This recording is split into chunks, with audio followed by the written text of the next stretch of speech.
하나님은 복을 주시는 하나님이십니다. 사실 하나님은 복 주시기를 굉장히 기뻐하십니다.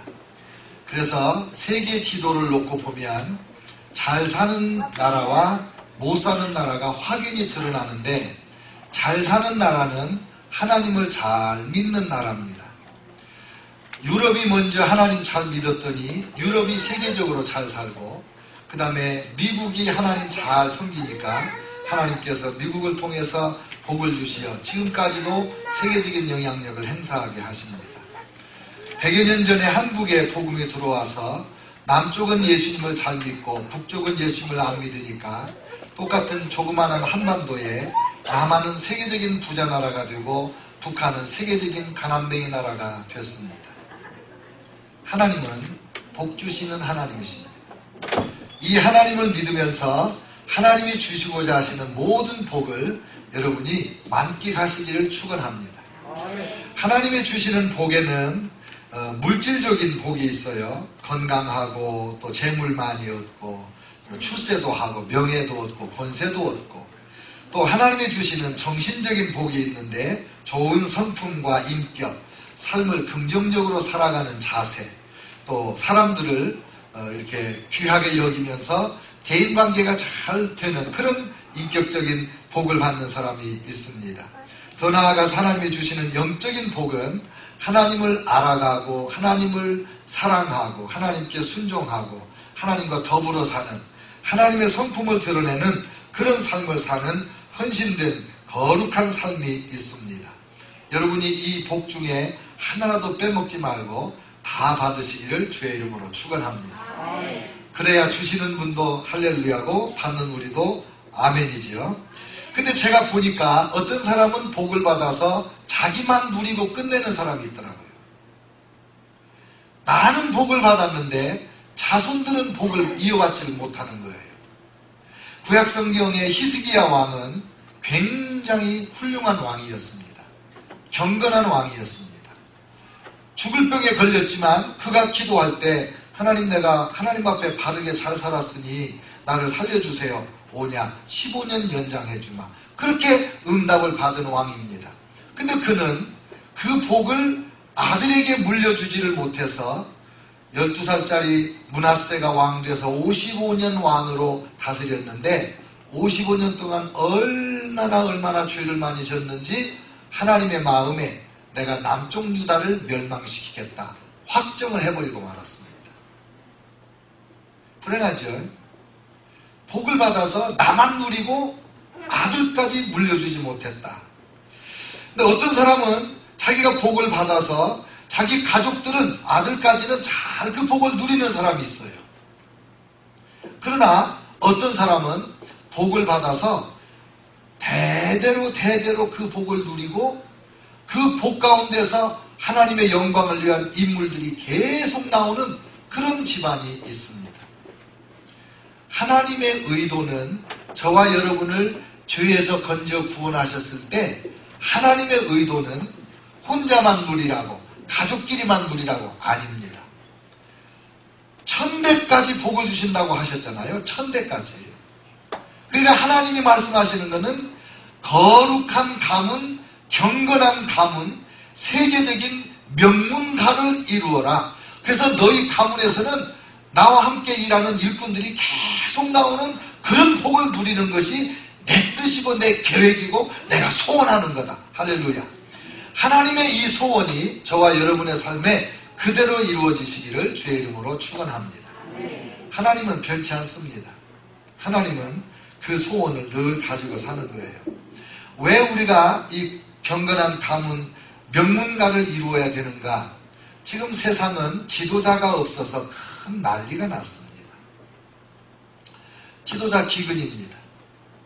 곳곳에 싸움이 나오고 곳곳에 그 집단 죽음과 전쟁이 끊임없이 일어나는 것은, 갈등이 끝이 없는 것은 지도자가 무능해서 그런 것입니다.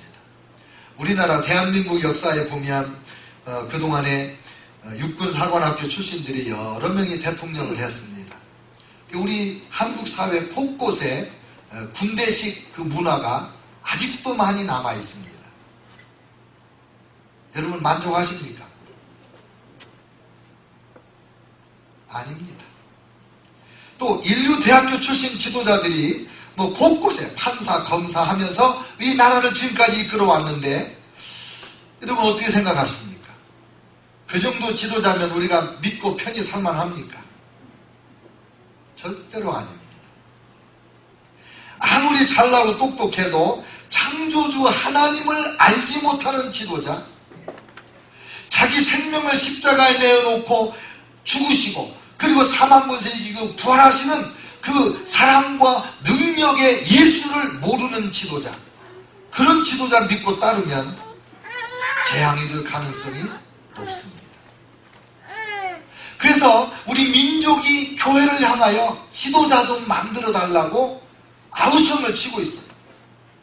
우리나라가, 온 세계가 교회를 향해서 이 난국을 타개하고 이 죄 많은 세상, 싸움 많은 세상에 지도자를 좀 배출해 주세요 하고 교회를 바라보고 있는 거예요. 교회는 하나님이 축복하시고 함께 일하실 그런 지도자를 만들어내야 되고, 교회 안에 있는 우리 성도들은 그런 인재를 양성해내는 명문가를 이루어야 됩니다. 그래야 하나님이 행복하세요. 그래야 세상 죄인들이 빛을 보고 구원을 받게 되는 것입니다. 오늘 본문에 보니까 하나님께서 아브라함을 부르셨는데 아브라함에게 3가지 축복을 약속을 해요. 내가 너에게 땅을 주마. 내가 너에게 지시한 그 땅으로 가라. 그 땅 주시겠다는 거예요. 내가 너에게 큰 민족을 이루어 주마. 자손의 복을 약속했어요. 그리고 내가 너의 이름을 창대하게 해주겠다. 이 3가지를 주시어서 복을 만들겠다는 거예요. 복. 옛날 번역에는 복의 근원을 만들겠다는 거죠. 그래서 너를 축복하는 자는 내가 축복해주고 너를 저주하는 자는 내가 저주합니다. 그래서 천하 만민이 너로 말미암아 복을 받게 되리라. 하나님께서 아브라함을 불러서 약속해 주신 복이 바로 이와 같은 거룩한 가문을 이루고 명문 민족을 이루고 명문 국가를 이루는 1등 국가를 이루는 어마어마한 축복을 약속해 주시는 거예요. 이 약속대로 됐습니까? 안 됐습니까? 지금도 아브라함의 후손 다윗의 혈통에서 태어난 예수 그리스도로 말미암아 천하 만민이 복을 받아요. 그 예수님을 믿으면 하나님이 축복하시고 예수님을 핍박하면 하나님이 저주하는 그 역사가 오늘까지도 이루어지고 있지 않습니까? 우리 하나님이 이런 분이에요. 수천 년 전에 약속하셨어요. 근데 이 아브라함을 하나님이 부르실 때 아브라함이 잘나고 똑똑하고 훌륭하고 누가 봐도 미래의 장래가 창창하고 전망이 좋은 그런 인물이었습니까? No. 해걸음을 사는 인물입니다. 75세입니다. 75세. 그리고 자식이 없습니다. 인생의 황혼기에 들어갔는데, 다시 말하면 희망이 없을 때, 세상적으로 아무도 기대하지 못할 때 자기도 이제부터 뭔가 새로운 일이 일어날 수 있을까? 기대할 수 없는 그런 절망적인 시간에 하나님이 그를 불러서 이렇게 어마어마한 축복을 약속하시고 그 약속을 성취하시는 거예요. 할렐루야. 만약에 아브라함을 그렇게 하실 수 있었던 그 하나님이시라면 지금 나를 통해서 또 한 번 아브라함의 역사를 이루시는데 하나님께 무슨 제한이 있겠습니까? 저와 여러분이 아이고 나는 학벌이 없어, 나는 돈이 없어, 나는 인맥도 좋지 않아, 나는 지금까지 매번 실패만 하고 겨우겨우 살았는데 이제 무슨 미래에 좋은 일을 볼 수 있어, 이런 생각을 하고 있다면 you are wrong. 잘못 생각하는 거예요. 예수님이, 하나님이 아브라함을 불러서 복 주신 그 하나님이 아브라함을 통해서 자식도 없는데 약속하고 몇십 년 기다렸다가 아들 주시는 그런 하나님이신데도 지금 우리가 볼 때 전 세계 인류가 예수 그리스도에게, 전 세계 인류가 유대인에 덕 안 보는 사람이 많잖아요. 이 말씀대로 된 거예요. 저와 여러분에게도 이 축복이 임할 줄로 믿습니다. 옆 사람에게 당신도 이 복을 받을 수 있어. 시작. 아멘, 아멘. 그런데 이 말씀에 이런 원리가 나와요. 정말 보잘것없는 인생의 황혼기에 들어가서 이제 몇 자리나 봐야 되는 그런 아브라함을 불러서 하나님의 축복을 약속하실 때 아직 축복에 씨앗도 없어요. 아무 징조가 없어요. 근데 뭐라고 그러냐면 네가 복의 근원이 돼서 너를 통하여 세계 만민이 복을 받게 되리라. 이게 하나님의 원리예요. 병든 나를 주님이 고치셔서 이제는 나를 병든 자를 고치는 사람으로 쓰시는 거예요. 가난한 나를 부유케 하시더니 이제 내가 많은 사람을 부유하게 만드는 그런 사람을 만드시는 거예요. 배움이 없어서 늘 무시당하고 늘 열등감에 시달리던 그런 나에게 하늘의 지혜와 능력을 주셔서 세상의 석박사들에게 하나님의 지혜를 나누어 주며 의로운 길 바른 길을 가게 하시는 그런 하나님이십니다. 죄에 빠져서 아무 정말 미래가 없고 희망이 없던 우리를 구원하신 그 하나님은 이제 우리로 하여금 죄인들을 구원하는 전도자로, 선교사로 하나님의 교회를 세우는 복음의 일꾼으로 우리를 사용해 주시는 겁니다. 여기까지 가야 하나님의 복을 제대로 누리는 거거든요. 이 복을 자손들에게 천대까지 물려줘야 하나님의 약속한 복을 완성하는 거거든요. 그래서 우리는 경건한 가문, 명문가를 이루어가야 될 사명이 있는 것이죠. 성경에 보니까 어떤 사람들은 하나님 앞에 오래오래 살았는데도 복을 못 받아요. 어떤 사람은 잠깐인데도 복을 받아요. 지난주간 새벽기도 시간에 제가 사무엘하 6장을 설교를 할 때 얼마나 생각이 깊어졌는지 몰라요. 여러분, 엘리 제사장 때 블레셋하고 전쟁을 합니다. 그때 전쟁할 때 지니까 법궤를 끌고 나갑니다. 하나님의 법궤를 끌고 가면 이길까봐. 옛날 같으면 법궤를 끌고 나오면 적군이 벌벌 떨고 오금이 저리고 오줌 찔끔하다가 걸음만 나살려라 전쟁 이기는 거거든요. 근데 어찌된 것인지 법궤가 진중에 들어왔다 그러니까 블레셋 사람들이 하는 말이, 얘들아, 우리가 이 전쟁에 져서 노예가 될래? 아니면 죽기 살기로 싸워갖고 이길래? 그러니까 죽기 살기로 싸웁시다. 그래가지고 그냥 이스라엘을 이겨버렸거든. 그래서 엘리 제사장의 그 타락한 제사장들, 홈니와 비느하스라는 그 아들들 다 죽고 법궤를 뺏겨버렸잖아요. 그래서 법궤를 갖다가 진의 신, 다곤 신전에다가 또 갖다 놨더니 아침에 들어가 보니까 다곤 신이 벽에서 내려와가지고 법궤가 엎드려 있어요. 또 올려놨더니 그 다음에는 떨어져가지고 손발이 잘려가지고 손이 이렇게 문지방에 있었대나요?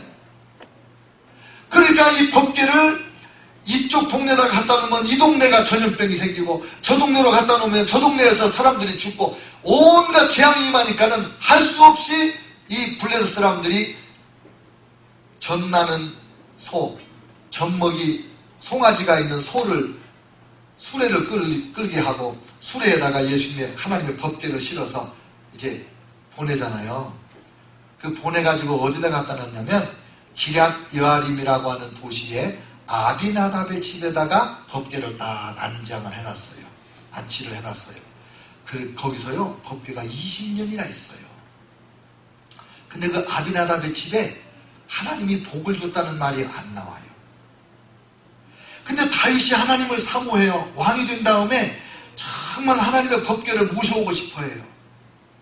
그래서 사람들을 보내가지고 이 아비나답의 집에서 법궤를 실어오는데 자기네 집에 이방인들이 법궤 실어올 때 수레에다가 실어왔다고 또 수레에다가 실어서 법궤를 옮겨오는 거예요. 근데 소가 뛰니까는 아비나답의 아들 우사가 하나님의 법궤를 안 떨어지게 한다고 붙잡았는데 그게 불경죄라 거기서 직사해서 죽어버리잖아요. 20년간 법궤를 집에 모셨는데 축복을 못 받고 아들이 죽는 재앙이 왔어요. 그래서 다윗 왕이 무서운 거예요. 아니, 하나님의 법궤를 예루살렘으로 모셔오려고 했는데 만졌다고 죽으니 무서워서 어떻게 모셔오냐. 그래가지고 그냥 가드 사람 오벳 에돔 집에다가 법궤를 다시 거기다가 모셔놨어요. 그리고는 이제 다윗이 고민하고 있었겠죠. 3개월이 됐는데 소문이 들려와요. 그 법궤 까닭에 오벳 에돔 집안의 하나님이 큰 복을 부어주셨다는 거예요. 온 백성이 다 알고 왕도 그 소문을 듣고, 그러면 그렇지 하나님의 법궤를 모시면 복을 받는 거지 그리고 다시 가서 법궤를 예루살렘으로 모셔오지 않습니까? 왜 그렇게 됐는지 잘 모르겠어요. 그러나 20년 법궤를 모시고도 복을 못 받은 집안이 있고 3개월 모시고도 큰 복을 받은 사람이 있어요. 여러분은 다 오베데돔 같이 되시기를 축원합니다. 절대로 아비나답 옆에도 가지 마세요. 주님을 위해서 20년 수고하고 복문 받으면 어떡하겠어요. 그리고 다윗 왕은 점점 흥하는데 다윗 왕의 아내였던 그 사울 왕의 딸 미갈이 있잖아요. 이 법궤를 모셔올 때 다윗이 막 너무 좋아가지고 춤을 힘차게 추다 보니까 그만 바지가 허리띠가 떨어져가지고 바지가 내려가는 거예요. 그래도 이 성령에 취해가지고 춤을 추니까 뭐 얼마나 즐거웠겠어요. 근데 미갈이 창밖으로 이렇게 내다보다가 왕이 돼가지고 채신머리 없이 저게 뭐야? 묘시했네? 하나님께서 사울왕의 딸 미갈에게는 아기를 못 낳게 했어요. 평생. 여러분 사울왕의 가문은 흔하고 오베데돔의 가문은 복을 받아서 유명해지는데 사울왕의 가문과 아비나답의 가문은 점점 쇠하게 되는 거예요. 하나님의 마음은 흥하는 가문으로 우리를 만들어주고 싶어 하시니까 우리가 어떻게든지 흥하는 가문이 돼야 됩니다. 그래서 우리 가문에서 학자도 계속 나오고 사업가도 계속 나오고 위대한 정치가 존경받는 정치가도 계속 나오고 선교사도 많이 나오고 그런 거룩한 가문이 되시기를 바라요. 하나님이 원하시는 거거든요. 제가 최근에 읽은 책 중에 최효찬 씨라는 분이 있는데 이분이 세계 명문가의 자녀 교육 500년 조선 왕조의 500년 동안의 명문가 또 뭐 그런 책들을 썼어요. 왕세자 교육 이런 책을 썼는데 거기에 세계적인 명문가들의 특징을 8가지로 써놨더라고요. 그분이 말하는 세계적인 명문가의 정의와 우리가 믿음 안에서 말하는 명문가는 달라요.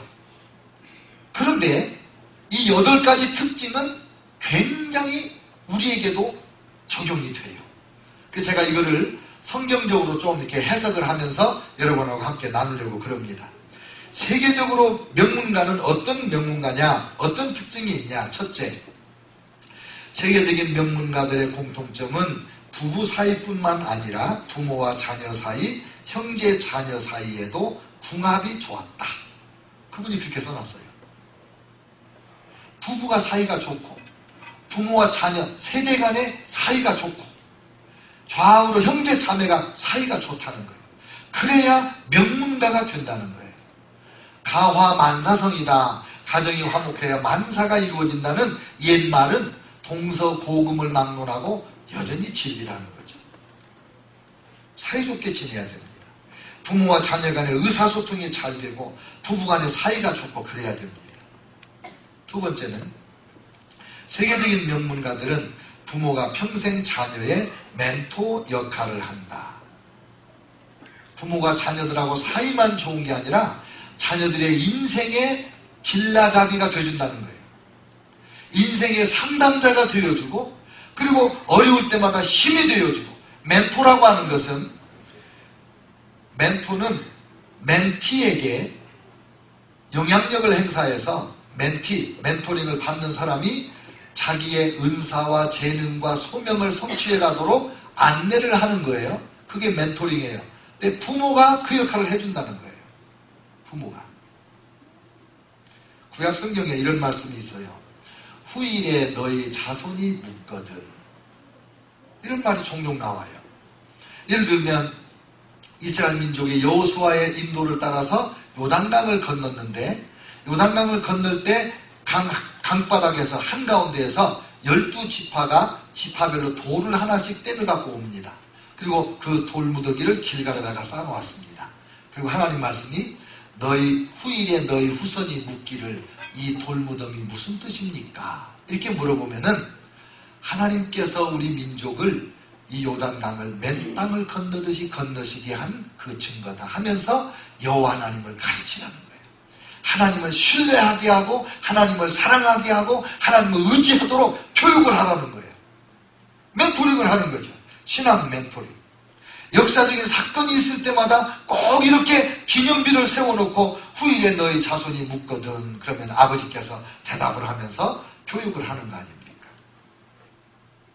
여러분, 가문이라고 하는 것은 한 사람 보고 한 대를 보고 가문이라고 하는 거 아닙니다. 대대로 이어져 내려가야 가문이라고 하는 거예요. 할아버지, 아들, 나, 아들, 손주 이렇게 내려가야 이게 가문인 거지 나 혼자 우리 가문 그렇게 아닌 거거든요. 그러니까 부모가 자녀의 멘토링을 해서 그 가문을 세워가는 거예요. 저와 여러분에게도 우리 자녀들과의 관계에서 훌륭한 멘토가 될 수 있기를 부모된 여러분을 축복합니다. 그 다음에 세계적인 명문가들은 인간관계와 인맥을 중시한다. 그래서 인간관계와 인맥을 중시한다. 세계적인 명문가는 이 책에서 말하는 명문가는 첫 번째 조건이 재벌이 되는 겁니다. 큰 돈을 버는 거예요. 돈을 번 다음에 그 가문의 전통을 세워서 세계적으로 이제 명망 있는 그런 가문으로 명성을 쌓아가는 거거든요. 근데 첫 번째가 재벌이 되는 건데 돈을 중시하지 않고 사람을 중시하는 것이 특징이라는 거죠. 여러분, 한국의 CEO들한테 삼성경제연구소에서 질문을 했습니다. 좋은 CEO가 되는 조건이 무엇입니까? 특징이 무엇입니까? 넘버원이 뭐냐면 인간관계의 능력이라는 거예요. 미국의 조사에도 그렇게 나와요. 훌륭한 CEO가 되기 위해서는 좋은 인간관계를 해야 된다. 여러분, 우리는 어때요? 세상 사람들은 이 사람을 귀하게 여긴다. 이 사람을 인정하고 그게 다 계산적인 면이 있지 않겠어요? 저 사람은 가문이 좋아, 빽이 좋아, 저 사람 가까이 가면 덕 볼 게 많아. 그러면 귀하게 여기고 저 사람 가까이 해봐야 별거 없어. 그러면 그냥 대충 하고 이럴 수 있는 가능성이 많잖아요, 아무래도. 근데 우리 그리스도인은 어떻게 해요? 거지를 보고도 하나님의 형상대로 지음받은 훌륭한 사람이다. 사람을 소중히 여기는 거예요. 사람을 귀히 여기는 거예요. 저희 어머님 옛날에 남의 눈에 눈물 내면 네 눈에는 피눈물이 나는 거다 그러셨어요. 그때는 그 말이 뭔 말인지 몰랐어요. 근데 살다 보니까 그걸 많이 보게 되더라고요. 이렇게. 사람을 귀히 여기라는 거예요. 사람을. 우리 교회에서 사람을 귀히 여기지 않으면 어디서 귀히 여기는 걸 제대로 볼 수가 있겠습니까? 제가 우리 교회를 개척한 지난 10년여간에 몇 번 확인해 본 게 있어요. 우리 교회에 새가족이 오고 방문객이 오고 교회가 이렇게 성장하려고 으쌰으쌰 하잖아요. 그러면 꼭 오는 분들이 있어요. 거지가 와요. 구걸하러 와요. 근데 그 거지들을 잘 대접하고 먹을 것도 드리고 돈도 넉넉하게 드리고 이러면 교인이 계속 오더라고요. 근데 거지들을 박대를 해요. 일불 주고. 그러면 거지가 안 와요. 거지가 안 오면 교회 성장도 멈춥니다. 최근에 우리 교회가 좀 은혜가 있고 성도들이 좀 새로 오고 이러는데 최근에 거지들이 여러 명이 와요. 그 내가 얘기했어요. 돈을 많이 줘라. 최소한 10불, 20불 줘라. 먹을 것도 주고. 왜요? 그 사람을 소중히 여길 때 하나님이 기뻐하시는 거예요. 나한테 되갚을 것이 없는 가난한 사람, 나를 다시 도와줄 수 있는 능력이 없는 사람, 그런 사람을 도와줘야 예수님 말씀해요. 그래야 하늘에 계신 하나님이 너를 도와주고 너에게 갚아줄 거 아니냐. 부자를 먹이면 부자가 너보다 더 좋은 거 사줘버리면 네가 하나님께 복받을 것이 없지 않냐? 이게 예수님 가르침 아닙니까? 사람을 소중히 여기는 거예요. 왜 인류대학을 가고 명문대학을 가려고 하느냐? 아이고 그 대학 나오면 취직이 잘 돼. 그게 목적이 아니고 좋은 학교 가야 훌륭한 인물들을 사귀어서 인맥을 형성해서 그것이 나로 성공하게도 하고 부자도 되게 하고 나를 유명하게도 만들어준다는 거예요. 인맥이 더 중요한 거예요. 근데 세계적인 명문가는 계속 그래왔어요. 네 번째, 세계적인 명문가들은 부모가 자녀 교육의 본보기가 됩니다. 이 말은 쉽게 말하면 이런 거예요. 엄마 아빠는 앉아서 텔레비전 보면서 울다가 웃다가 이러면서 애들이 옆에 오면 가서 공부해! 가서 공부해! 숙제 다 했어? 그리고 또 드라마 보고 이렇게 하면 본보기가 아니잖아요. 명문가는 그렇게 안 하는 거예요. 명문가를 이룬 집안들은 자녀들이 모이면 가족이 모이면 텔레비전을 끄고 대화를 시작합니다. 휴가를 가면 라스베이거스 그런 데 안 갑니다. 자연으로 가서 밥 끓여 먹고 자연을 즐기고 호연지기를 키우고 그렇게 합니다. 여러분 그냥 놀지 마세요. 명문가를 이루려면 전략을 가지고 놀아야 된다니까. 휴가를 가도 아무데나 가는 게 아니라니까요. 그 부모들이 자녀의 교육의 본보기가 되는 거예요. 부모가 공부하고 자녀가 공부하고 부모가 예배드리고 자녀가 본받아서 예배드리고 부모들이 기도하니까 자녀들이 기도하고. 그래서 모태신앙을 무시하지 말라는 거 아닙니까? 평생 보고 들은 것이 예배드리고 찬송하고 하나님 섬기고 주의종 섬기고 이런 거 보고 자란 자녀들이 위기 때가 되면 그게 저절로 나옵니다. 그래서 하나님의 복을 받게 되는 거예요. 명문가를 이룬 사람들은 부모가 자녀들에게 교육적으로 본보기가 됐다. 제가 전에도 말씀드렸지만 제가 우리 아이들에게 약속한 게 있어요. 너희들이 보는 드라마는 나도 보고 내가 보는 영화, 드라마는 너희들도 볼 수 있다. 너희들이 보아서 안 되는 거는 나도 엄마도 안 본다. 지금까지 그렇게 살아요. 그거라도 본보기가 돼야 되지 않겠어요? 그거라도. 다섯 번째, 세계적인 명문가들은 목표를 정하면 서두르지 않고 단계적으로 접근한다. 명문가는 계속적으로 가업을 이어갑니다. 사업가 집안은 계속 사업가로, 과학자 집안은 계속 과학자로, 성직자 집안은 성직자로 계속 나갑니다. 그러니까 아브라함도 하나님께 부름받아서 당대의 가문을 이룬 게 아니잖아요. 이삭 낳고 야곱 낳고 그리고 12아들 낳을 때까지 장장 100여 년이 걸리고 4대 5대 가서야 요셉 같은 인물이 한번 나오는 거예요. 명문가는 여러 대에 걸쳐서, 그러니까 집중적으로 그 가문의 특성을 정하고 목적을 정하고 그것을 위하여 계속해서 가는 거죠. 명문가를 이루지 못하는 이유가 뭐냐면 대를 내려가면서 이 가문의 방향이 확 바뀌어버리는 거예요. 한 가지 목표를 정하면 계속 간다. 대를 이어간다. 그 다음에 여섯 번째, 가문의 전통이 큰 인물로 키워내는데 결정적인 역할을 해요. 가문의 전통은 바로 그거예요. 학자 집안은 학자 집안으로, 사업가 집안은 사업가 집안으로, 목회자 집안은 목회자 집안으로. 제가 요즘에 박보영 목사님의 간증 CD를 다시 듣고 있었는데 박보영 목사님 그러세요. 할아버지도 목사, 아버지도 목사, 작은아버지도 목사, 자기도 늦게 목사가 됐는데 자기 집안은 희한한 집안이래요.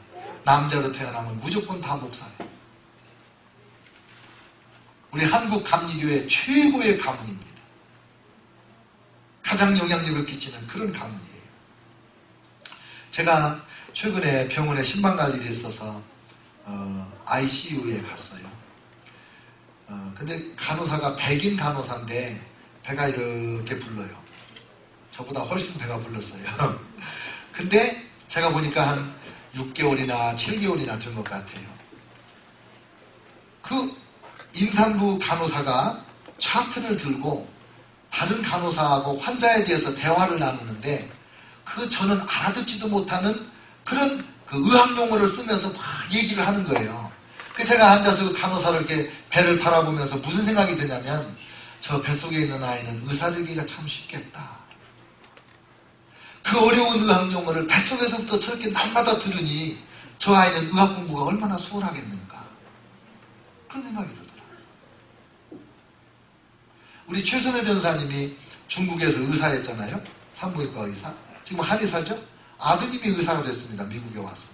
오늘 일부 예배 와서 예배 드리고 간 여동생 그 자매님도 최선금 자매님도 한의사입니다. 그 딸도 한의사예요. 그 집안에서 계속 그렇게 의사가 나오는 거예요. 가문의 전통이에요. 그래서 딴 것을 하고 싶어서 좀 갔다가 그래도 우리 아버님 가업을 이어서 나도 그 일을 해야지. 그 가문으로 그렇게 가는 거예요. 가문의 전통이 그 명문 가문을 이루는데 큰 인물을 배출하는데 결정적인 역할을 한다. 그거예요. 7번째, 부자가 된 명문가들은 자신과 가족뿐만 아니라 사회적으로도 존경받기 위하여 노력을 한다. 사실 명문가가 되려면 부자만 된 것으로는 명문가가 아니에요. 그냥 부자는 돈 많은 집안인 거예요. 명문가는 돈을 많이 번 다음에 그 돈을 가지고 사회에 결정적인 기여를 해서 모든 사람들에게 존경과 신뢰를 받는 가문이 될 때 그걸 명문가라고 그럽니다. 한국에서는 재벌들, 부자들을 존경합니까? 부러워하면서도 욕을 합니까? 미국에서는 부자들을 어떻게 생각합니까? 미국은 부자들을 존경합니다. 미국 사람들은 부자들을 비난하는 이야기를 잘 못 듣습니다. 왠지 아세요? 제가 한국의 정치를 가만히 이렇게 보니까 지난번에 대통령 되는 분도 이러더라고. 내가 대학 등록금을 반값으로 줄이겠습니다. 그래서 내가 속으로 내가 대통령 되면 나도 그거 할 수 있지 네 그랬어요. 근데 안 하네 이분이? 그럼 막 난리가 났네? 왜 제가 나도 할 수 있다고 했느냐? 미국의 재벌들은 대학에다가 엄청나게 도네이션을 합니다. 그래서 대학마다 등록금 의존도가 50% 넘으면 미국의 대학 평가에서 불합격점을 받습니다. 200만 불을 헌금을 하면 석좌 교수라는 걸 만들어요. 200만 불에서 이자를 길러서 그걸로 교수 한 분의 평생 생활비를 지원하는 거예요. 이런 석좌 교수 제도가 그렇게 많아요. 제가 나오는 풀러신학교에도 석좌 교수 제도가 참 많아요. 곽선희 목사님도 옛날에 150만 불 헌금해서 곽선희 체어가 우리 학교에 하나 있거든요. 그리고 우리 한국도 재벌들이 재벌들은 그냥 감옥을 검찰을 들락거리기를 돌아가면서 하잖아요. 돌아가면서 왜? 탈세해가지고. 그분들이 마음을 열고 그 재벌 그 엄청난 돈으로 대학마다 도네이션을 하면 반값 등록금 같은 거는 금방 한 달 내에도 될 수 있는 상황이거든요. 그래서 명문가는 사회적인 명성을 얻고 존경과 신뢰를 받는 거예요. 우리나라에 그 경주 최부잣집이라는 유명한 부잣집이 있어요. 근데 몇백 년을 그렇게 부자로 소문이 나고 존경을 받는다고 그러는데 그 최부잣집에 가훈이 6가지가 있더라고요. 근데 그 중에 이런 게 있어요. 흉년에는 논밭을 사지 마라. 흉년에 막 가난해가지고 막 헐값에 팔 때 그때 사들이면 얼마나 싸게 사겠어요. 근데 그런 짓을 하지 마라. 또 한 가지는요. 사방백리 안에서 굶어 죽는 사람이 없게 해라. 그러니까 존경받는 거 아닙니까? 그러니까 명문 가문이 되는 거예요. 스웨덴에 어떤 명문 가문이 있는데 그 가문은요 국가가 법을 바꿔가면서도 그분들의 기업을 지켜줍니다. 왜? 그 가문은 개인 소유 재산이 별로 없고 다 재단을 만들어가지고 그 수입을 국가의 대학에 기초과학과 이런 데 연구에 엄청 투자해서 나라 발전을 그 기업의 가문이 책임지고 있더라. 그리고 그렇게 존경을 받는 거예요. 250년. 우리도 명문 가문을 이루는 연습을 해야 돼요. 그래서 도네이션 하는 걸 익숙하게 자꾸 해야 돼요. 거지한테 돈 줄 때도 펄을 하나 주던 거 2개 주고 1불 주고 2불 주고 5불 주고 10불 주고 이렇게 자꾸 손을 키우고, 헌금할 때도 자꾸 손을 키워요. 그 큰 헌금을 드릴 수 있는 거물이 돼야죠. 손이 커야 큰 것도 받을 거 아닙니까? 그래야 명문 가문을 이루는 거예요. 그 다음에 8번째 마지막이 뭐냐면, 자녀들을 큰 인물을 만들려면 혼자서 공부하는 습관을 들여야 한다. 공부를 해야 됩니다. 평생 학습자가 되어야 됩니다.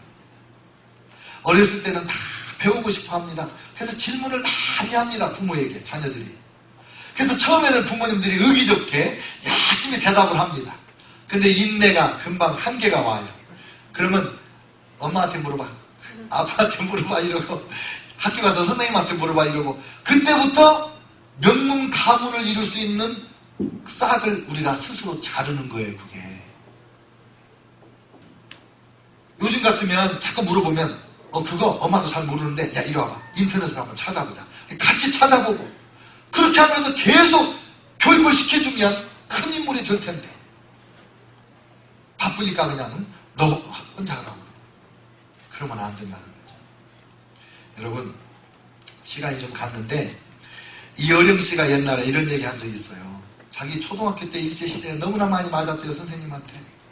왜냐하면 그분이 물어보는 질문이 희한한 거야. 공부 시간에 선생님을 가르치는 걸 열심히 배우다가 하는 말이, 선생님, 제비는 왜 새끼들이 입을 짝짝 벌려요? 이런 걸 물어봤대. 그러니까 그 일본 선생님이 귓상을 때리면서 멍청한 놈이라고. 그 말은 뭐 빠가야로 이렇게 말하나요? 어쩌나. 그 맞는 거예요. 그래서 자기가 너무 그게 궁금해가지고 혼자 연구를 해봤대요. 그랬더니 그 연구 결과가 뭐냐면, 제비 엄마는 제비 새끼들이 누구 이렇게 먹이를 갖다 넣어주잖아요, 입에다가. 근데 누구 먹을 차례인지를 금방 알아본대요. 제비는 뱃속에 음식이 들어있으면 입이 조금 벌어지고, 음식이 하나도 안 들어있으면 입이 크게 벌어진대요. 그래서 엄마가 갖다가 주려고 할 때 입을 제일 크게 벌린 놈에게만 넣어주면 순서대로 먹는 거래요, 그게. 그 선생님이 그걸 알 길이 있나? 모르면 모른다고 하지, 귓싸움을 왜 때리기를. 또 이분이 왜 거북선은 거북이같이 만들어가지고 등에다가 못을 박아놨을까? 그게 그렇게 궁금했는데, 나중에 연구해보니까 한국에는 자료가 없고 일본 사람들은 자기들의 원수인 이순신과 거북선을 연구해가지고 자료가 이렇게 많이 있더래요. 저도 깜짝 놀랐습니다. 이순신 장군이 거북선 가지고 전쟁을 할 때 일본 해군 사령관이 해적대 대장 출신이에요. 해적대. 그래서 해적대는 바다에서 약탈할 배를 만나면 그 배를 불태워버리는 게 아니라 이 배에다가 사다리를 딱 붙여갖고 이렇게 다닙니다. 사다리가 있어요. 근데 이제 약탈할 배가 오면은 가서 그 배를 탁 들이받으면 이 사다리가 탁 넘어져가지고 다리를 놔요. 그러면 이 사다리를 타고 올라가서 그 사람들을 죽이고 배에 있는 보물을 뺏어가는 거예요. 그러니까 일본군 그 사령관이 해적대 대장이니까 절대로 배를 불태우지 않을 거다. 근데 배 위로 올라오니까 못 올라오게 거북선으로 해가지고 거기다가 쇠를 박아놨다는 거예요. 그러니까 이순신 장군이 그 시대에 어떻게 일본군 그 적장의 성향까지 파괴해가지고 그런 거북선을 만들었는지 말이죠. 우리는 그거 잘 모르죠. 원균이 얘기는 알지 연구, 공부. 그러니까 이분이 축소지향의 일본인 이런 것도 아마 이분이 썼죠. 일본 사람들의 심리를 다 연구해가지고 책도 썼고. 연구해 공부해서 명문 가문을 이루는 거예요. 공부하는 습관을 길러서 자녀들에게 공부하는 모범이 돼서 큰 가문을, 큰 인물을 만들어가는 거죠. 여러분, 제가 보니까 아직도 세계 제1의 기독교 명문가는 안 나왔어요. 왜 안 나왔냐? 우리들 가문 중에서 나오라고 아직 안 나온 거예요. 하나님께서 아브라함에게 그 한번 멋지게 본때를 보여주셨잖아요. 다윗왕의 가문으로 멋진 그 본을 보여주셨잖아요. 근데 그걸 이제 우리가 이어받아야 돼. 우리 가문, 여러분의 가문, 둘로스교회 성도들의 가문이 이와 같은 명문가가 돼서 하나님 나라를 위한 큰 인재를 계속해서 배출하기를 몇 대까지? 1000대까지 하시기를 주의 이름으로 축원합니다. 기도하겠습니다.